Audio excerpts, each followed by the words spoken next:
সিমি, আপনি কোন মুখে এই বাড়িতে এসেছেন? আমি তোমাকে নিয়ে যেতে এসেছি। মিথ্যে কথা। আপনি চেয়েছেন আমি ওই বাড়ি ছেড়ে চলে যাই, তাই বারবার আমার বাবাকে আপনি অপমান করেছেন। এ কি বলছো তুমি? সত্যি বলছি। আপনি চেয়েছেন আমাকে বিদায় করে আপনার প্রাণের দেবরকে কাছে পেতে, কারণ ওর সাথে আপনার আগে একটা ভালোবাসার সম্পর্ক ছিল। চুপ করো, চুপ করো। তুমি যা বললে তা মুখে আনো পাপ। পাপ? কিসের পাপ? সত্যকে প্রকাশ করার পাপ নয়। তুমি যা শুনেছো সব মিথ্যে। মুরাদের সাথে আমার একটাই সম্পর্ক, তা হচ্ছে দেবর ভাবির পবিত্র সম্পর্ক, যাকে তুমি ছেলের সঙ্গে মায়ের তুলনা করতে পারো। ওই বাড়িতে বউ হয়ে আসার পর ওকে আমি মায়ের পেটের ভাই হিসেবে স্নেহ করেছি, হাতুর যত্ন করেছি। মুরাদ আমাকে শ্রদ্ধা করে, এর মধ্যে কোনো পাপ নেই। তুমি বিশ্বাস করো বোন। আমি বিশ্বাস করলেও সমাজে মানুষরা বিশ্বাস করবে না। ওই পাপ কথা নিয়ে দুটো প্রাণ বিদায় নিয়েছে, সমাজে সবাই বলা বলি করছে। আমার মনে শান্তি এক অসহ্য মানসিক যন্ত্রণা নষ্ট হতে বসেছে। এই অবস্থা আমি বাড়িতে কিছুতে ফিরে যেতে পারি না। কিন্তু তোমাকে ফিরে না নিয়ে গেলে যে আমি শান্তি পাবো না বোন, মুরাদও শান্তি পাবে না। ওই ঘর অশান্তিতে ভরে উঠবে। তুমি চলো সিমি। না, আমার মেয়ে ওই বাড়িতে যাবে না। ওই বাড়িতে এক ছাদের তলায় আপনাকে নিয়ে আমার মেয়ে থাকতে পারবে না।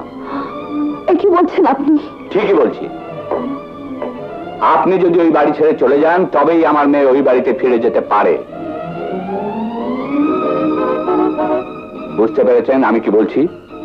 আপনাকে নিয়ে ওই বাড়িতে আমার মেয়ের সুখের সংসার হবে না, তার হারানো শান্তি ফিরে আসবে না। তাই আমার মেয়েকে যদি ওই বাড়িতে ফিরে যেতেই হয় তবে আপনাকে ওই বাড়ি ছেড়ে চলে যেতে হবে।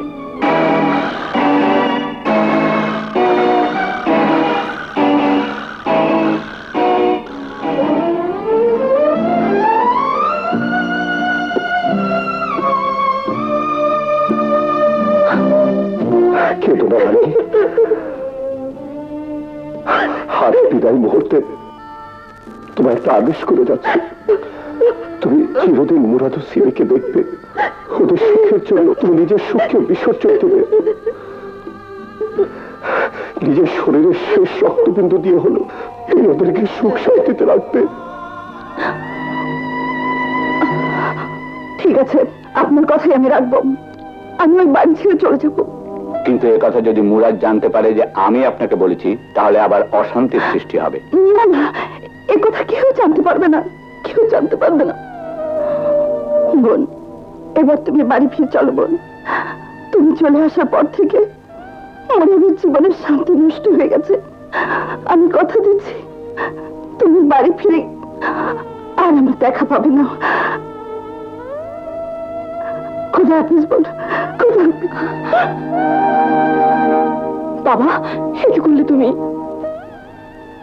তোর পথের কাঁটা দূর করলাম।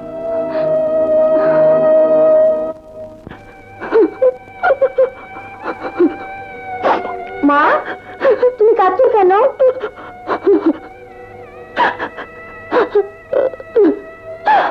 আমার যে সব শেষ হয়ে গেল কুকু, আমার যে সব শেষ হয়ে গেল।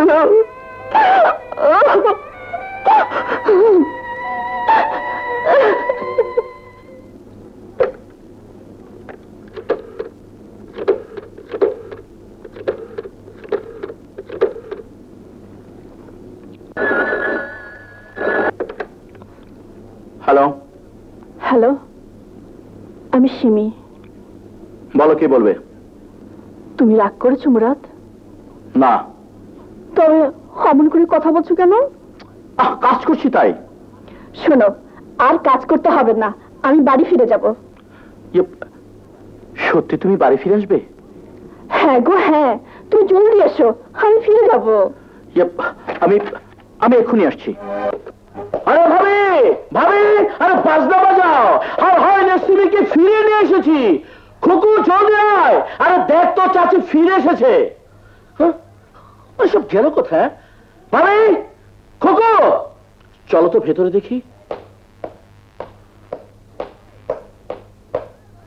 ভাবি, খোকু না, সব গেল কোথায়? সবাই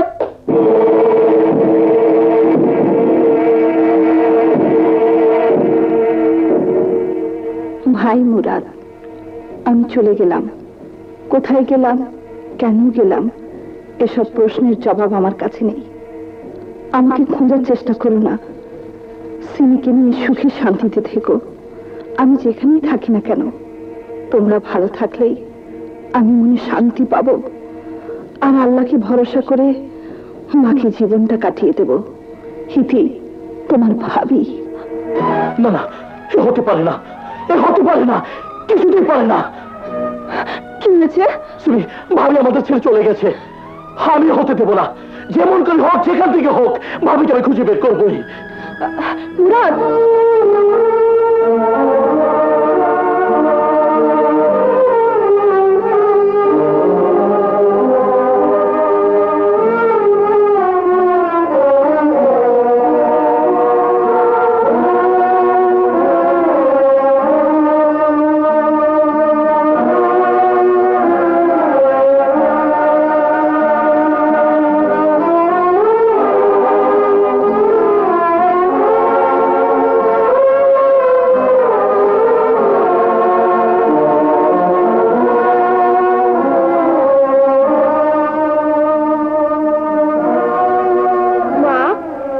কোথায় যাচ্ছি মা?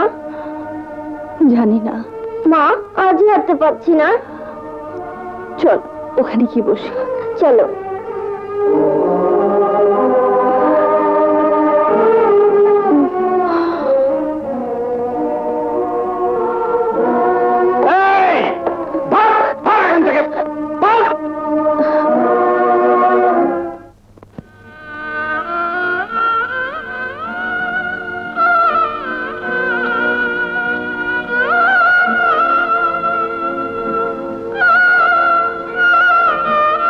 দাঁড়াও,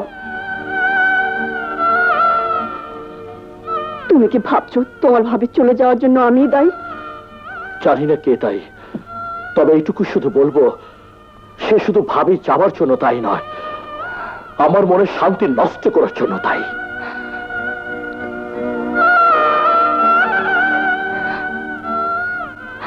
হে আমি কি করলাম আল্লাহ, যে শান্তির জন্য বাবা ভাবিকে চলে যেতে বললো, সে শান্তি ও ভাবি চলে যাওয়ার সাথে সাথে এই বাড়ি থেকে চলে গেল।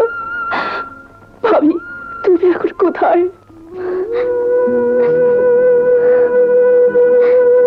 মা, খিদে লেগেছে মা। হে আল্লাহ, হে বাচ্চা মেয়েটা না খেয়ে আছে, এখন আমি কি করব তুমি বলো। আমি না হয় সব দুঃখ কষ্ট সহ্য করতে পারি, কিন্তু খুকু কিভাবে সহ্য করবে?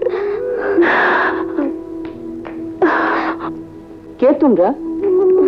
দেখুন, আমাদের তাড়িয়ে দেবেন না, আমরা ফকির না, বড় অসহায় অবস্থায় পড়ে এখানে একটু আশ্রয় দিয়েছি। সকাল হলে চলে যাব। কোথায় যাবে? কোথায় যাব তা তো জানি না, তোমরা যাবো। যে যাবার ঠিকানাটা জানে না, সে মঞ্জিলে পৌঁছবে কেমন করে? এসো মা, ঘরে এসো। জি, কি বলছেন আপনি? বলছি মা, রাতের বেলা এভাবে বাইরে পড়ে থাকলে শিয়াল কুকুরেরা কিছু না বলুক, কিন্তু মানুষ বেশি কিছু শিয়াল কুকুর আছে না, ওরা বড় জ্বালাতন করবে। এসো মা, ঘরে এসো, ঘরে এসো, এসো। মুরাদ, মুরাদ, কোথায় যাচ্ছ? ভাবিকে খুঁজতে। কিছু মুখে দিয়ে যাও, কাল সারাদিন কিছু খাওনি, রাতেও কিছু খেলে না। ভাবিকে না পাওয়া পর্যন্ত খাওয়া আমার মুক্তি ঢুকবে না সিমি।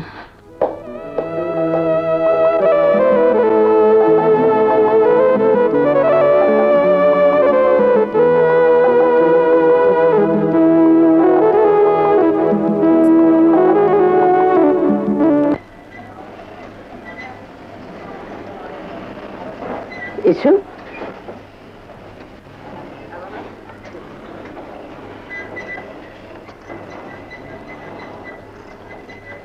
এই হলো গার্মেন্টস ফ্যাক্টরি। মালিককে বলে আমি তোমার জন্য একটা কাজ নিয়ে দিয়েছি, আজ থেকে তুমি এখানেই কাজ করবে। নিজের আয়ে নিজের ভাগ্য কি গড়ে তুলবে।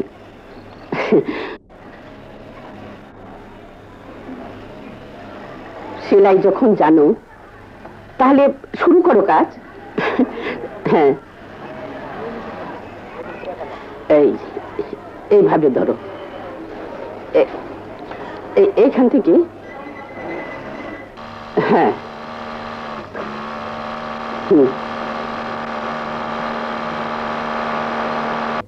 সিমি, সিমি,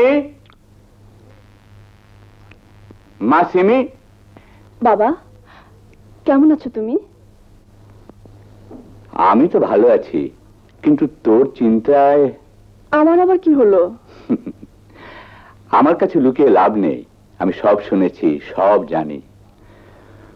মুরাদ ঘরে ঠিক মতো আসে না, খায় না, তুই সারাদিন একা একা অপেক্ষায় থেকে থেকে ক্লান্ত হয়ে পড়িস। এ সবই আমার জানা, কিন্তু ঠিক নয় সিমি। ভাবিকে দুঃখ কষ্ট দিয়ে যে অন্যায় আমি করেছি তার প্রায়শ্চিত্ত বাবা। প্রায়শ্চিত্ত?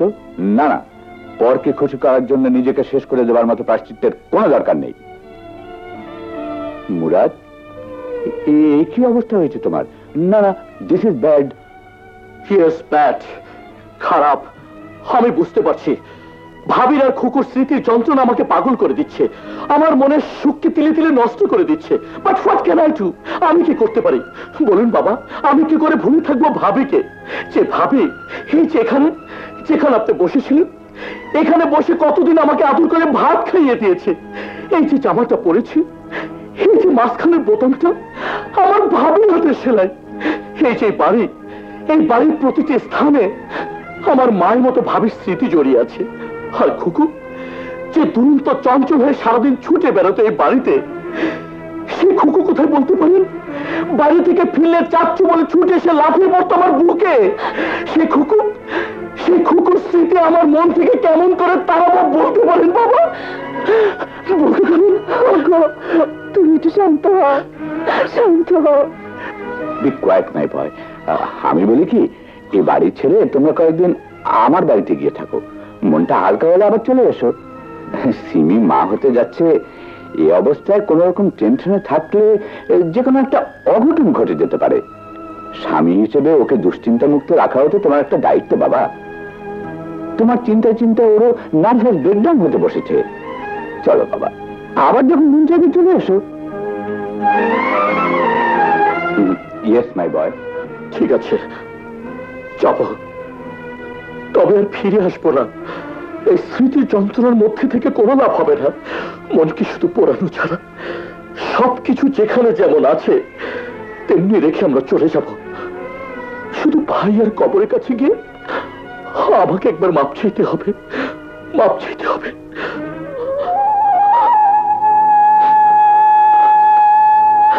ভাইয়া, তোমাকে দেয়া কথা আমি রাখতে পারিনি। ভাবি খুকু আমাকে ছেড়ে চলে গেছে ভাইয়া। বিশেষ করে ভাইয়া, আমি কোনো দোষ করিনি। তুমি শুধু দোয়া করো ভাইয়া, আমি যেন ওদের খুশি বের করতে পারি, ওদের খুশি বের করতে পারি।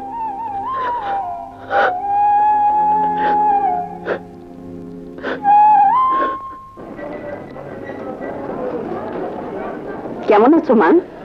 মা, আরে বসো বসো। তোমার কাজ কেমন চলছে? জি ভালো। এই নাও 700 টাকা তোমার বেতন। আপনার এই দয়ার কথা আমি কোনোদিন ভুলবো না মা।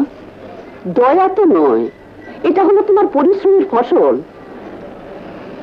মানুষ যদি নিজে সৎ পথে থেকে রোজগার করতে চায়, তবে আল্লাহ তারা একটা না একটা পথ ঠিক করে দেয়। আচ্ছা আমি চলি। ও হ্যাঁ, কালকের মালগুলো ঠিক করে রেখো, কেমন? আচ্ছা।